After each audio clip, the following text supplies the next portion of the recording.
Vorletzte Woche habe ich die erste Demo meines Lebens besucht. Die Demo Gemeinsam gegen Rechts. Und ich habe Kritik an der Veranstaltung geübt. In einem YouTube-Video.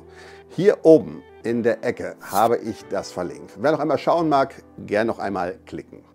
Warum Kritik? Das war doch eine unglaublich große Demonstration mit mindestens 100.000 Teilnehmern, wenn nicht gar über 250.000. Und somit ein vorbildlicher Ausdruck für ein demokratisches Bewusstsein aus der Mitte der Gesellschaft. Warum also Kritik? In der Tat, die Teilnehmer der Demonstration repräsentierten in sehr weiten Teilen die weitläufige Mitte der Gesellschaft und auch darüber hinaus. Ohne groß ins Detail zu gehen, das Spektrum der Teilnehmer hätte kaum vielfältiger sein können. Und dennoch war Kritik angebracht. Denn das, was da auf der Bühne geäußert wurde, und so leid es mir tut, ich muss es so klar ausdrücken, war in Teilen linksextremistisches Getöse. Das empfand nicht nur ich so. Etliche Medien thematisierten die seltsame Rhetorik auf der Bühne. Spiegel Online, der BR oder auch die Süddeutsche Zeitung, um nur einige zu nennen. Okay, bis dieser Aspekt auch in bekannten, überregionalen Medien Beachtung fand, dauerte es ein wenig. Mein Video stand am Anfang ziemlich allein da. Im ersten Schritt der allgemeinen Berichterstattung bewog vor allem die Begeisterung für die große Zahl an Teilnehmern. Umso gespannter wartete ich an jenem Tag auf das Feedback, das mein Video in der Kommentarspalte bei YouTube erfahren würde. Tja, und was soll ich sagen? Es gab so einiges an Feedback. Aber doch ganz anders, als ich das erwartet hatte. Und glaubt mir, als Journalist und ehemaliger Redakteur eines Nachrichtenmagazins hatte ich mit so einigen gerechnet. Was ich über die Demo und ihre Veranstalter sowie über die Online-Diskussionskultur bei YouTube gelernt habe, welche Einwürfe ein Fall für die Staatsanwaltschaft sind und wie ich dem in Summe begegne, das alles heute bei Ulf Hannemann, Mastering Midlife Crisis. Willkommen!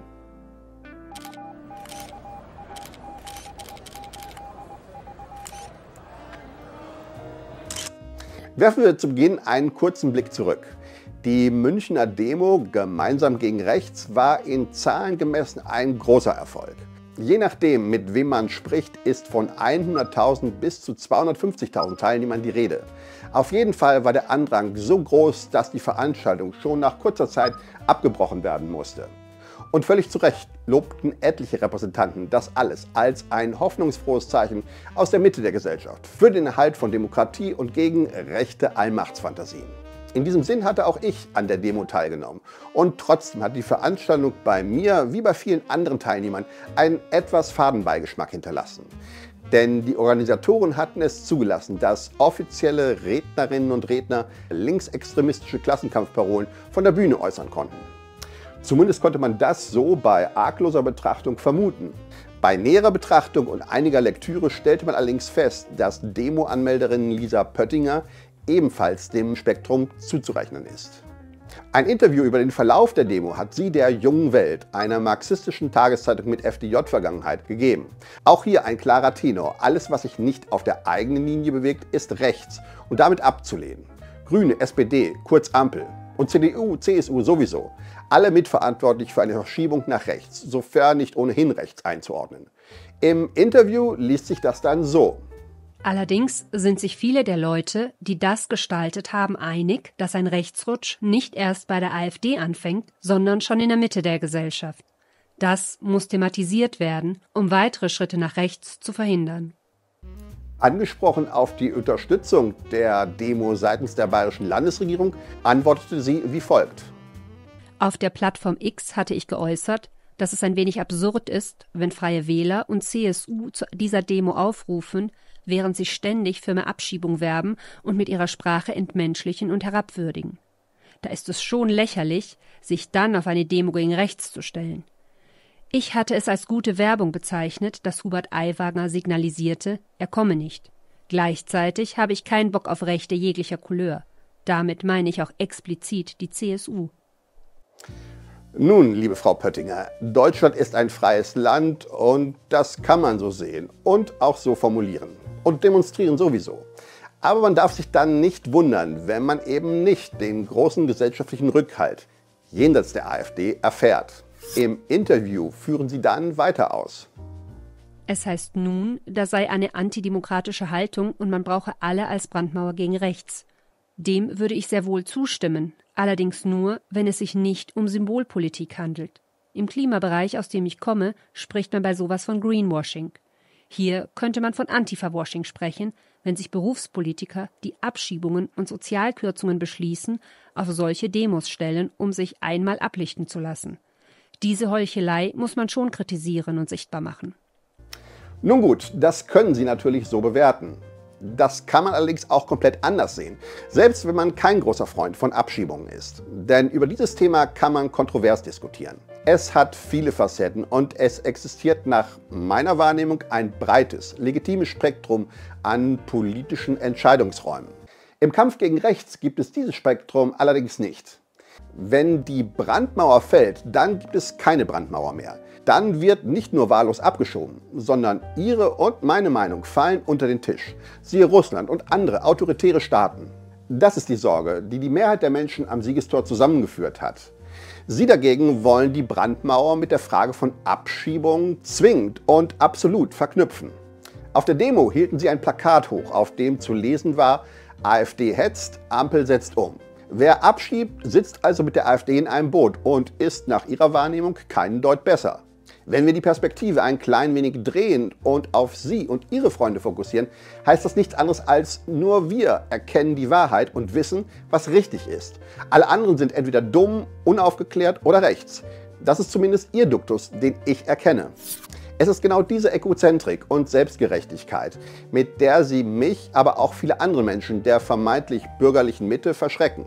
Während ich diese Zeilen überdenke und verfasse, schwingt bei mir jederzeit ein Hauch von Zweifel mit, ob ich mit meiner Einschätzung richtig liege oder vielleicht auch nicht. Ihre Worte und Slogans lassen dagegen keinen Zweifel zu. Da gibt es nur eine Wahrheit, die eigene. Wer nicht für uns ist, ist gegen uns. So einfach, so totalitär. Welch ein Trauerspiel. Und trotzdem würde ich mich jederzeit dafür einsetzen, dass Sie Ihre für mich sehr seltsamen Gedankengänge so äußern können. Denn auch das ist gelebte Demokratie. Und ich verurteile es aufs Schärfste, dass man Sie beleidigt und sogar bedroht. Das geht gar nicht. Polizei und Staatsanwaltschaft werden das hoffentlich mit aller Härte verfolgen. Auch das ist Demokratie und Rechtsstaat. Zugleich, und Sie sehen es mir hoffentlich nach, lehne ich Ihre Position in jeder Hinsicht ab. Denn Sie sind totalitär, nicht mehrheitsfähig und erweisen einem sehr wichtigen Anliegen einen Bärendienst. Ihr Absolutismus bereitet mir Angst. Zum Beispiel, wenn ich Sie in einem Video am Rande einer anderen Demo reden höre und Sie sagen, dass wir dieses fucking System stürzen müssen. Dass Sie eines Tages nach Beendigung Ihres Studiums Lehrerin werden könnten und gegebenenfalls meine Kinder unterrichten könnten, für mich kein guter Gedanke. Bitte sehen Sie es mir nach. Anders als andere mag ich die Hoffnung allerdings nicht aufgeben. Joschka Fischer warf einst Steine und entwickelte sich später zu einem passablen Außenminister und Chefdiplomaten. In diesem Sinne wünsche ich auch Ihnen alles Gute und hoffe auf eine Einsicht. Aber zurück zu meiner Demo-Premiere. Ich hatte also ein Video veröffentlicht, in dem ich die Demo-Organisatoren und ihre klassenkämpferischen Linksdrift kritisiert hatte. Im Vorfeld hatte ich mir natürlich überlegt, dass das Kommentare nach sich ziehen würde. Ich bin ja nicht doof. Als Journalist habe ich in meinem Leben schon so einiges erlebt und auch gelesen. Und ich hatte auch mit Kritik gerechnet, vor allem von eher linker Seite. Ganz nach dem Motto: der Zweck heiligt doch die Mittel. Stell dich einfach mal nicht so an, wenn ein paar linke Parolen geäußert werden. So ist das nun mal. Aber was soll ich sagen? Kein einziger Kommentar dieser Art erreichte meine Kommentarspalte. Tatsächlich kein einziger. Stattdessen erhielt ich Zuspruch von Menschen, die ebenfalls gegen rechts demonstrieren wollten und auf einmal bei einem Event der Antifa gelandet waren. Kopfschütteln allerorts. Aber zugegeben, es folgten auch etliche AfD-Sympathisanten und Versteher, die sich in meiner Kommentarspalte verewigten. Mit einigen konnte man durchaus einen halbwegs vernünftigen Dialog führen, inklusive eines sachlichen Austauschs von Argumenten. Doch mit wachsender Zeit wurden die Kommentare immer unsachlicher und unflätiger. Da kamen auf einmal Verschwörungstheorien zum Zug. Dann musste man sich anhören, dass man ein von öffentlich-rechtlichen Medien indoktrinierter Mensch sei, der den Knall nicht gehört habe. Spätestens dann, wenn auf Gates und Soros verwiesen wird, weiß ich, dass hier Hopfen und Malz verloren ist. Womit ich persönlich durchaus leben kann, da argumentiere ich nicht gegen an. Freies Land, freie Meinungsäußerung, egal wie blödsinnig oder auch verächtlich sie sein mögen. Fun Fact: Schon sehr witzig, wenn diese Kommentatoren dann auch noch auf ihre Vergangenheit in der DDR oder gar Russland verweisen. Dass sie dort weggegangen seien, da man dort seine Meinung nicht habe sagen können oder gezwungen worden sei, einer Partei beizutreten. Einer schrieb, das Gleiche empfinde ich nun auch in Deutschland und Europa. Tja, was soll ich sagen? Er schreibt in meiner Kommentarspalte und wird weder von mir noch von YouTube gelöscht oder abgeholt. Mir fällt da kaum noch etwas ein. Wäre es vielleicht möglich, dass man einfach nicht damit klarkommt, dass man für die komischen Standpunkte, die man vertritt, Widerspruch erfährt?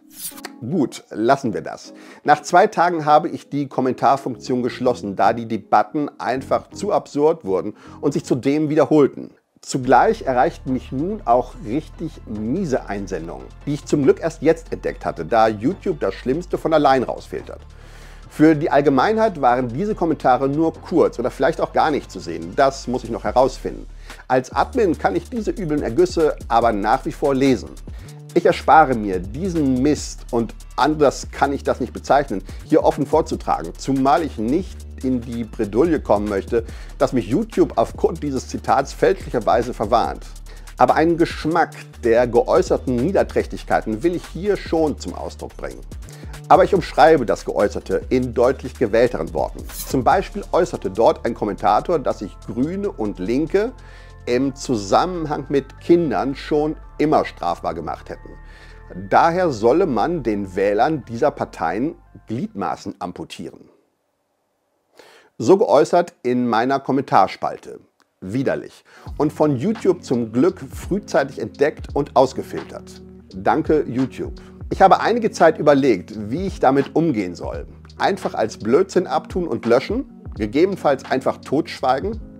Nein, denn so öffnet man für immer schlimmere Kommentare Tür und Tor. Und am Ende flippt irgendein Irrer tatsächlich aus und keiner will es am Ende gewusst haben. Nein, so geht das nicht. Ich habe diese Nachricht daher zur weiteren Verfolgung an die Staatsanwaltschaft übermittelt.